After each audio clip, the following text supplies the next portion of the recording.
আগের দুটো ক্লাসে আমরা বায়োট-সাভার্ট সূত্রের উপরে ডিটেল আলোচনা করেছি। আমরা দেখেছি যে একটা তড়িৎবাহী তারকুণ্ডলী একটা চৌম্বক দ্বিমেরুর মতো আচরণ করে। তাহলে চৌম্বক ক্ষেত্র এবং তড়িৎ ক্ষেত্রের মধ্যে একটা নিবিড় সম্পর্ক রয়েছে আমরা দেখতে পাচ্ছি।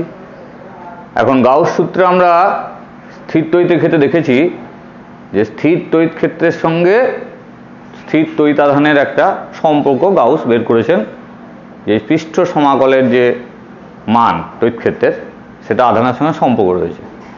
সেরকম তড়িৎ প্রবাহ মাত্রার সঙ্গে চৌম্বক ক্ষেত্রের একটা সম্পর্ক অ্যাম্পিয়ার বের করেছেন, যে চৌম্বক ক্ষেত্রে কোনো একটি বদ্ধ পথ বরাবর চৌম্বক ক্ষেত্রটির পথ সমাকলের মান ওই বদ্ধ পথ দ্বারা আবদ্ধ প্রবাহ মাত্রা এবং শূন্য মাধ্যমে চৌম্বক ভেদ্যতার গুণফলের সমান। অর্থাৎ একটা প্রবাহ মাত্রা আই যাচ্ছে, এইটাকে যদি একটা বদ্ধ পথ দ্বারা আবদ্ধ করে দিই, তাহলে এইখানে এই তারটার জন্য এখানে চৌম্বক ক্ষেত্র সৃষ্টি হয়েছে। এখন এই চৌম্বক ক্ষেত্র যদি বি হয় তাহলে কি হবে না, এইখানে এই যে বদ্ধ পথ, এই বদ্ধ পথ দ্বারা পথ সমাকল, অর্থাৎ এখানে যদি ক্ষুদ্র দৈর্ঘ্য আমরা ডিএল নিই, তাহলে অ্যাম্পিয়ারের চক্রপথের সূত্র অনুযায়ী বি ডট ডিএল সমান মিউ0 আই, এই আবদ্ধ পথ দ্বারা যে আধানটা রয়েছে তার মিউ0 গুণের সমান। এখন এখানে আমরা এইটাই সিজিএস পদ্ধতি যদি করা হয়, টেসাই পদ্ধতিতে হলো, সিজিএস পদ্ধতি করলে মিউ0 এর জায়গায় 4π বসাবে। সিজিএস পদ্ধতিতে এই চৌম্বক ক্ষেত্রে এইচ ডট ডিএল সমান মিউ0 এর জায়গায় 4πi বসাবে। অনেক বইয়ে সিজিএস পদ্ধতিতে এই আইটাকে ছোট হাতের আয়ও লেখা হয়। এখন এই অ্যাম্পিয়ারের এই যে সূত্রটা, এটাকে আমরা কিভাবে প্রমাণ করব?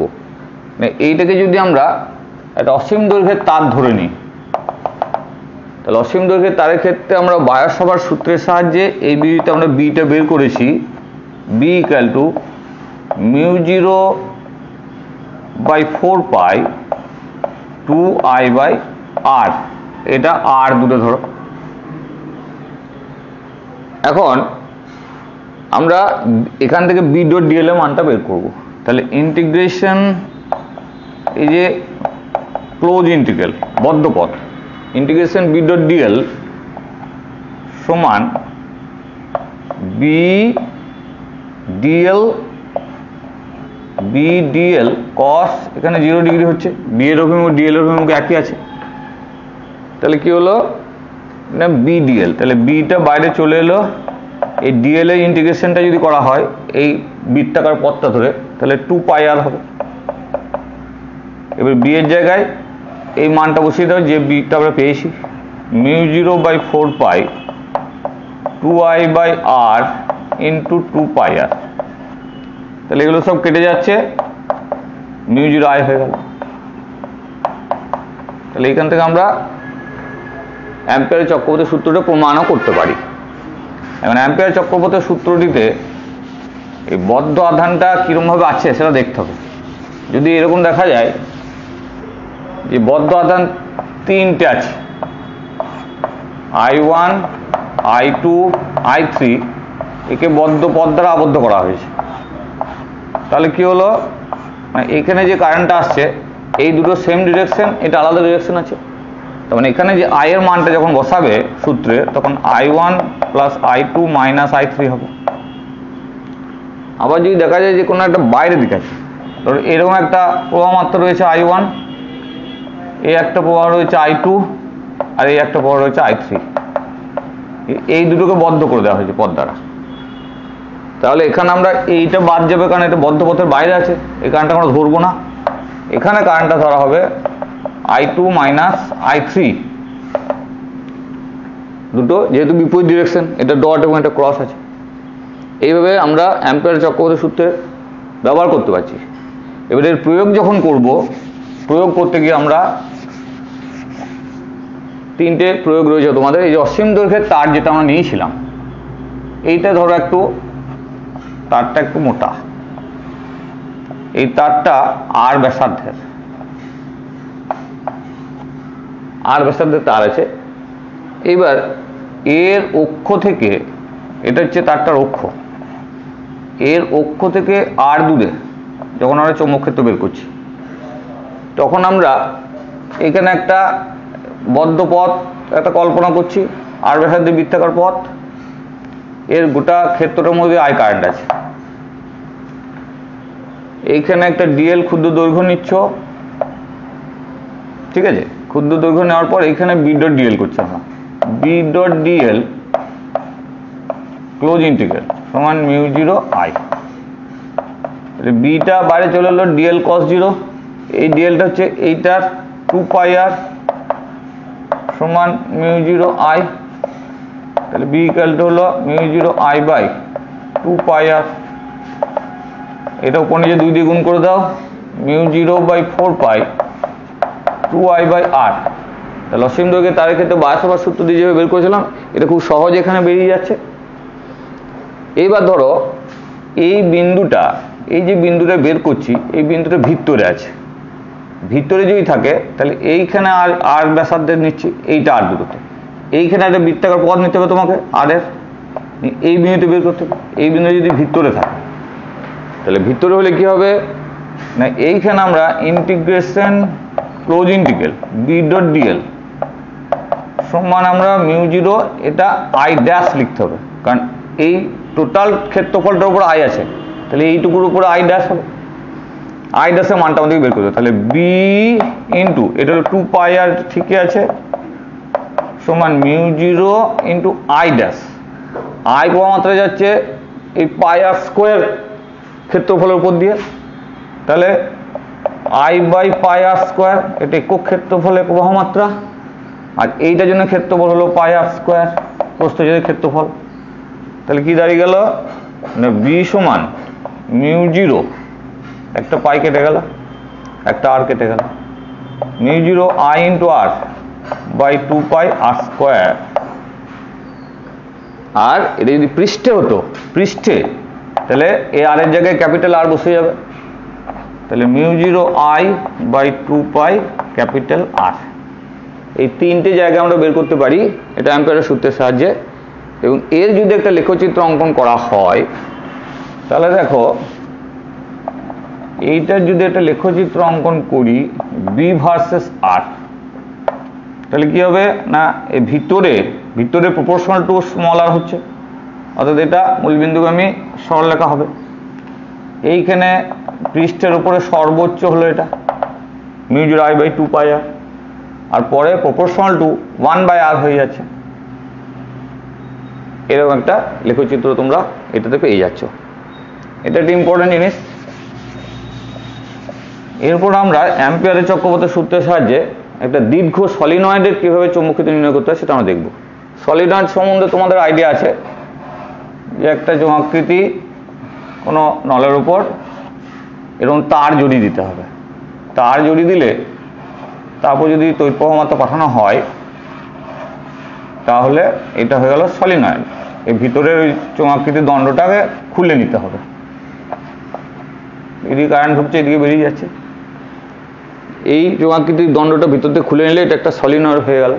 এর তড়িৎ প্রবাহ পাঠালে কি হবে না, এর ভিতরে অক্ষের উপরে আমাদেরকে চৌম্বক ক্ষেত্র নির্ণয় করতে হবে। এই চৌম্বক ক্ষেত্র নির্ণয় করার সময় আমরা কি করব না, এর মধ্যে মনে করো আই কারেন্ট যাচ্ছে, এখানে ধরে নাও যে এইটার দৈর্ঘ্য হচ্ছে এল আর পাক সংখ্যা হলো এন। এইবার একে কেন্দ্র করে একটা বদ্ধ পথ ধরতে হবে, এটাতে একটা হচ্ছে এ বি সি ডি, একটা আয়তাকার বদ্ধ পথ নিচ্ছি, এ বি সি ডি এ, এইখানে একটা ডিএল ক্ষুদ্র দৈর্ঘ্য নেব, ডিএল। এবার আমরা কি লিখছি না, integration close integral B dot DL, এই ক্লোজ ইন্টিগ্রালটা কত দূর পর্যন্ত, A B C D A, A B C D A, এই পথটা জুড়ে হচ্ছে সমান মিউ জিরো আই, এ নাইন, এন সংখ্যক পাক আছে এ নাইন। এখন এই এবিসিডি এই পথটাকে 4টে ভাগে আমরা ভাগ করে দিচ্ছি, দেখো ইন্টিগ্রেশনটা ইন্টিগ্রেশন প্রথম হচ্ছে এবি পথে বি ডট ডিএল পাবে প্লাস ইন্টিগ্রেশন বিসি পথে পাবে B dot DL plus integration CD পথে পাবে B dot DL plus integration DA পথে পাবে। চারটে পথে পেয়ে গেলে মিউ জিরো এনআই হয়ে গেল। এইবার দেখো এই এবি পথটা বাদ দিয়ে বাকিগুলো দেখো বিসি, এই বিসি পথ ডিএল এর সঙ্গে 90 ডিগ্রি কোণে আছে বিটা, এদিকে বি এদিকে ডিএল, তাহলে এইটা জিরো হয়ে গেল। এইটা সিডি পথে আছে, এর এই দীর্ঘ চৌম্বক ক্ষেত্র সলিনয়েড হয়, তাহলে এর বাইরে চৌম্বক ক্ষেত্র প্রভাব থাকবে না, এর অক্ষের উপরই সুষম চৌম্বক থাকে, এটা শূন্য হয়ে গেল। ডিএটাও 90 ডিগ্রি কোণে আছে, এটাও শূন্য হয়ে গেল। শুধু এইটা পড়ে রয়েছে, এটার জন্য হচ্ছে বি ইন্টু এই ডিএল এর ইন্টিগ্রেশন হচ্ছে এই দৈর্ঘ্যটা L, B into L plus zero plus zero plus zero সমান মিউ জিরো এনআই। তাহলে এটাকে আমরা কি লিখছি, অতএব বি সমান mu zero NI by L, মানে মিউ জিরো স্মল এনআই। এই স্মল এনটা হচ্ছে একক দৈর্ঘ্যে পাক সংখ্যা। এইভাবে আমরা সলিনয়েডের চৌম্বক ক্ষেত্র নির্ণয় করি বায়োসাভার্ট সূত্রের, এই অ্যাম্পিয়ারের সূত্রের সাহায্যে। এখানে আরেকটা জিনিস তোমাদের জানিয়ে রাখি, সেটা হচ্ছে যে এই সলিনয়েডটা যদি দীর্ঘ না হয়ে যদি একটা সসীম দৈর্ঘ্যের হয়, এই প্রমাণটা তোমাদের করার দরকার নেই, কিন্তু এটা জেনে রাখো যে যদি সসীম দৈর্ঘ্যের হয় তাহলে এই বিন্দুতে ধরো অক্ষের উপর এই বিন্দুতে চৌম্বক ক্ষেত্র নির্ণয় করতে হবে। এই দুই প্রান্ত থেকে এখানে দুটো কোণ সৃষ্টি হচ্ছে, θ1 θ2, θ1 θ2। এইখানে আমরা একটা ক্ষুদ্র ডিএক্স ধরে নিয়ে এইখানে একটা কোণ থিটা ধরে নিয়ে আমরা করি, যেটাকে ইন্টিগ্রেশনটা করি। সেক্ষেত্রে বি এর মানটা হবে, এই যে বি মানটা হচ্ছে mu zero NI by 2 cos θ1 minus cos θ2। এই সূত্রটা মনে রাখবে, প্রমাণটা এখন দরকার নেই। এইটা যখন অসীম দৈর্ঘ্যের হয়ে যাবে তখন θ1 = 0 ডিগ্রি আর θ2 = 180 ডিগ্রি।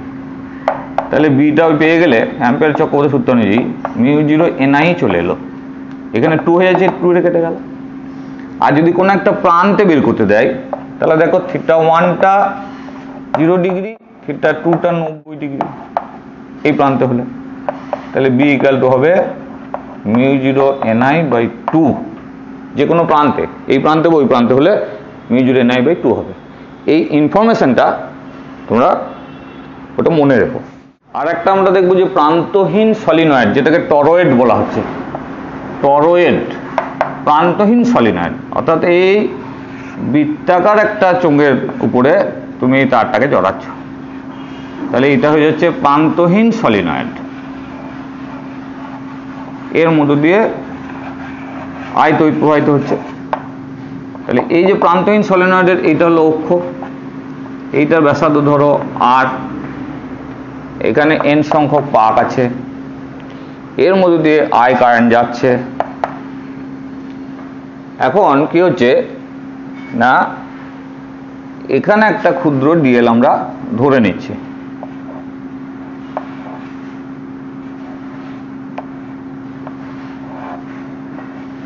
এটা দিয়ে কারেন্ট ঢুকছে আর এটা দিয়ে বেরোচ্ছে। তাহলে এখানে একটা আমরা ধরে নিচ্ছি ডিএল, ক্ষুদ্র দৈর্ঘ্য ধরে নিচ্ছি। তাহলে এটা গেল ইন্টিগ্রেশন বি ডট ডিএল সমান মিউ জিরো এন আই, একই n সংখ্যক পাক আছে এটাতে। তাহলে এই বিটা বেরিয়ে চলে এলো, এখানে দেখো বি এবং ডিএল এর অভিমুখ একই থাকছে। ডিএল এর জায়গা আমরা লিখছি 2πr সমান মিউ জিরো এনআই, তাহলে বি ইকাল হয়ে গেল mu zero NI by 2πr, তাহলে mu zero small N I. Small এনটা হচ্ছে একক দৈর্ঘ্যের পাক সংখ্যা, 2 পাই আর এর পরিধি গোটা দৈর্ঘ্যটা, তাহলে এটা জিনিসটা একই চলে আসছে। এখন এগুলো আমরা চৌম্বক ক্ষেত্র বের করছি। এই চৌম্বক ক্ষেত্র প্রাবল্য যখন বের করতে বলবে তখন আমরা এসআই পদ্ধতিতে চৌম্বক ক্ষেত্র প্রাবল্য H ইকুয়াল টু এই B/μ0 সমান NI হয়ে যাচ্ছে। আর যদি এই সলিনয়েডটা বা টরয়েডের মধ্যে অন্য কোনো উপাদান থাকে বায়ু ছাড়া, তাহলে B ইকুয়াল টু হয়ে যাবে μNI। মিউ হচ্ছে চৌম্বক ক্ষেত্রটা। এই যে অ্যাম্পিয়ারের চক্রপথের সূত্র, এর একটা সীমাবদ্ধতা আছে, সেটা ম্যাক্সওয়েল বের করলেন যে যদি এই সলিনয়েডটার মধ্যে তড়িৎ প্রবাহটা পরিবর্তনশীল হয় তাহলে কিন্তু ডান দিকে আরেকটি পদ চলে আসবে। এটা আমরা পরবর্তীকালে আলোচনা করব। সেখানে এই অ্যাম্পিয়ারের সূত্রটা হচ্ছে একটু অসম্পূর্ণ, সম্পূর্ণ হবে ওই ম্যাক্সওয়েলের সমীকরণটা দিয়ে। আমরা এটা পরে আলোচনা করব। আচ্ছা, এখন দেখো এই তড়িৎ ক্ষেত্র, স্থির তড়িতের ক্ষেত্রে আমরা দেখছি তড়িৎ ক্ষেত্র একটা স্থির তড়িৎ আধানের উপর বল প্রয়োগ করছে, সেখানে চৌম্বক ক্ষেত্র একটা গতিশীল আধানের উপর বল প্রয়োগ করে। আমরা যদি এই তলে এক্স ওয়াই জেড তিনটে সমীকরণ নিচ্ছি, ওয়াই জেডটা বোর্ডের তলে আছে, এই জেড অক্ষ অভিমুখে যদি চৌম্বক ক্ষেত্র বি হয় আর ওয়াই জেড তলে বি এর সঙ্গে থিটা কোণ করে যদি একটা ধনাত্মক আধানকে থিটা কোণ করে ভি বেগে ছুড়ে দেওয়া হয়, তাহলে এই আধানটার উপর একটা বল প্রযুক্ত হবে। সেই বলটা এফ এই বি এর সঙ্গে ভি সাইন থিটার সঙ্গে, এদিকে ভি সাইন থিটা আছে, এবং আধানের সঙ্গে সম্পর্ক যুক্ত রয়েছে। কি হয় সম্পর্কটা? না, এফ সমান Q V B sine theta, অর্থাৎ এটা হয়ে যাচ্ছে ভেক্টর রূপ হয়ে যায় F equal to Q V cross B. অর্থাৎ এফ এর অভিমুখটা আমরা ক্রস দক্ষিণাবর্তী স্ক্রু নিয়মে বের করতে পারি। ভি থেকে বি এর দিকে যখন স্ক্রুটা ঘোরায় তা দেখা যাবে এইদিকে উঠে আসছে, অর্থাৎ এই যে এক্স অক্ষ বরাবর চলে আসছে। এছাড়াও আমরা এই বলের অভিমুখটা ফ্লেমিংয়ের বাম হস্ত নিয়ম দিয়ে বের করতে পারি, যে বাম হাতের তিনটে আঙ্গুল, প্রথম তিনটে আঙ্গুল তর্জনী, মধ্যমা এবং বৃদ্ধাঙ্গুষ্ঠ, এই তর্জনী যদি চৌম্বক ক্ষেত্রের অভিমুখে থাকে, মধ্যমা যদি বেগের অভিমুখে থাকে, ধনাত্মক আধানের বেগের অভিমুখে থাকে, তাহলে বৃদ্ধাঙ্গুষ্ঠ ওই বলটার অভিমুখে নির্দেশ করবে। এই আধানটার উপর যে বলটা প্রযুক্ত হচ্ছে, তাহলে এইদিকে বলটা থাকছে। ফ্লেমিংয়ের বাম হস্ত নিয়ম দিয়ে আমরা এই বলটাকে বের করতে পারি। এখন দেখো এই বলটার ক্ষেত্রে আমরা কতগুলো জিনিস দেখতে পাচ্ছি, যে এই ভিটা যদি 0 হয়, কিউ ভিবি সাইন থিটা, দেখো ভিটা যদি 0 হয় তাহলে বলটা শূন্য হবে। অর্থাৎ চৌম্বক ক্ষেত্রে একটা আধান যদি স্থির থাকে তাহলে বলটা শূন্য হচ্ছে, কোনো বল প্রযুক্ত হচ্ছে না। কিন্তু তড়িৎ ক্ষেত্র স্থির আধানের উপর বল প্রয়োগ করে। 2 নম্বর হচ্ছে দেখো থিটা যদি 0 ডিগ্রি হয় বা 180 ডিগ্রি হয় তাহলেও বলটা শূন্য হবে। অর্থাৎ চৌম্বক ক্ষেত্রের প্যারালাল বা অ্যান্টি প্যারালাল যদি আমরা কণাটাকে ছুড়ি ভি বেগে, তাহলেও বলটা শূন্য হয়ে যাচ্ছে। আর একটা হচ্ছে 3 নম্বর, থিটাটা যদি 90 ডিগ্রি হয় তাহলে F equal to Q V B, এটা হচ্ছে সর্বোচ্চ বল, এটা এফ ম্যাক্সিমাম এই বলটা কাজ করছে। এই বলটায় আমরা এইটা থেকে আমরা বি এর এককের সংজ্ঞা নির্ধারণ করতে পারবো। তাহলে বি এর একক আমরা কি জানি না, 1 টেসলা। এর সঙ্গে কীভাবে বেরোবে না, যদি Q equal to plus 1 coulomb, V equal to 1 metre per second হয় এবং এফ ইকুয়াল টু 1 নিউটন হয়, তাহলে বি ইকুয়াল টু 1 টেসলা হবে।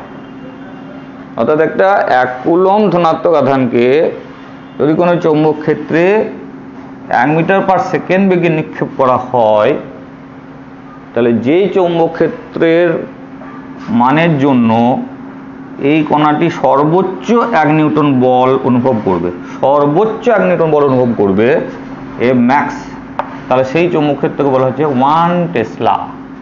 এখান থেকে আমরা সংজ্ঞাটা নির্ধারণ করতে পারি। এছাড়া বি এর মাত্রা এখান থেকে আমরা বের করতে পারবো। দেখো B equal to F by Q V, তাহলে এফ এর মাত্রা আমরা জানা আছে M L T to minus two, Q এর মাত্রা কি না আই টি, আর ভি এর মাত্রা হচ্ছে এল টি মাইনাস ওয়ান। তাহলে কি হলো এম এল চলে গেল, এম এল জিরো হয়ে গেল, টি টু মাইনাস টুই থাকলো, এটা টি মাইনাস ওয়ান টি চলে গেল, আইটা উপরে চলে গেল।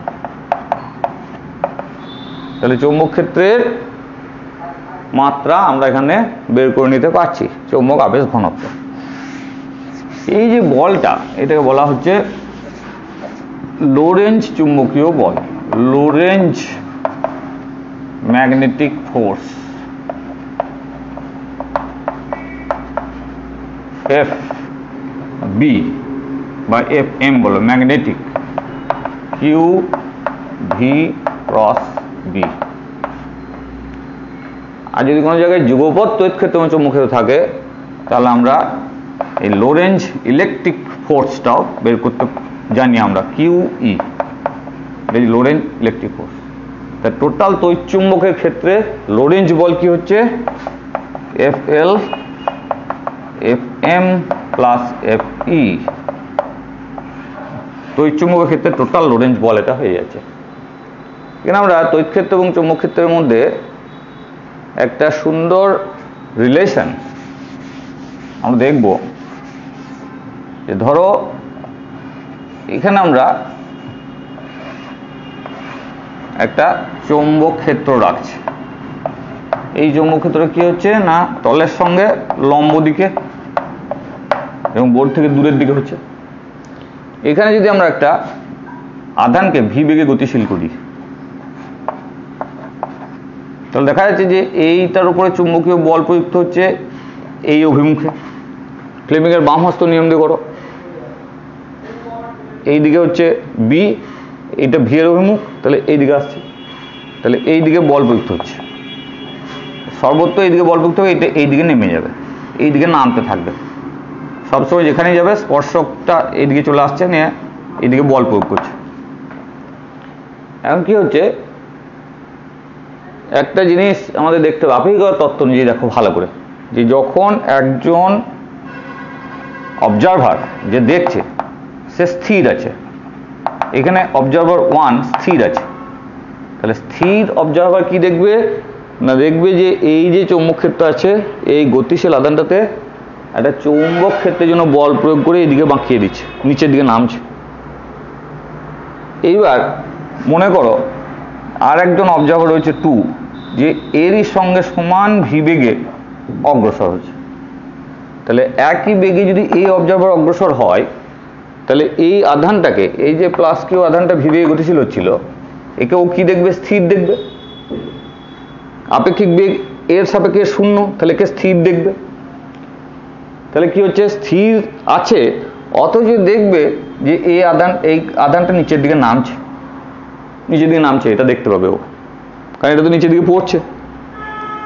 তাহলে কি হবে না, ও দেখবে যে এখানে যেন একটা স্থির, এখানে যেন তড়িৎ ক্ষেত্র রয়েছে, সেই তড়িৎ ক্ষেত্র ওকে যেন টেনে নিয়ে আসছে। তাহলে রেফারেন্স ফ্রেম অনুযায়ী, নির্দেশ তন্ত্র অনুযায়ী এই তড়িৎ ক্ষেত্র বা চৌম্বক ক্ষেত্র দেখা যাচ্ছে যে একই রাশির যেন এপিটোপিট, একই মুদ্রার যেমন এপিটোপিট হয়, এবং একই রাশির জন্য এপিটোপিট। স্থির নির্দেশতন্ত্র থেকে দেখা যাচ্ছে চৌম্বক ক্ষেত্র বল প্রয়োগ করছে, একইভাবে গতিশীল নির্দেশতন্ত্র একই বেগে দেখছে যেন এখানে একটা অন্য বল, তড়িৎ ক্ষেত্রে যেন বল কাজ করছে, যেটা ওকে নামিয়ে দিচ্ছে। অর্থাৎ এই যে রাশিটা যার এপিটোপিট, সেটাই হচ্ছে তড়িৎ চুম্বকত্ব, ইলেকট্রোম্যাগনেটিজম। ওই জন্য ইলেকট্রোম্যাগনেটিজম হচ্ছে। তাহলে এর নির্দেশতন্ত্রের আপেক্ষিক বেগের উপরেও এটা নির্ভরশীল হচ্ছে।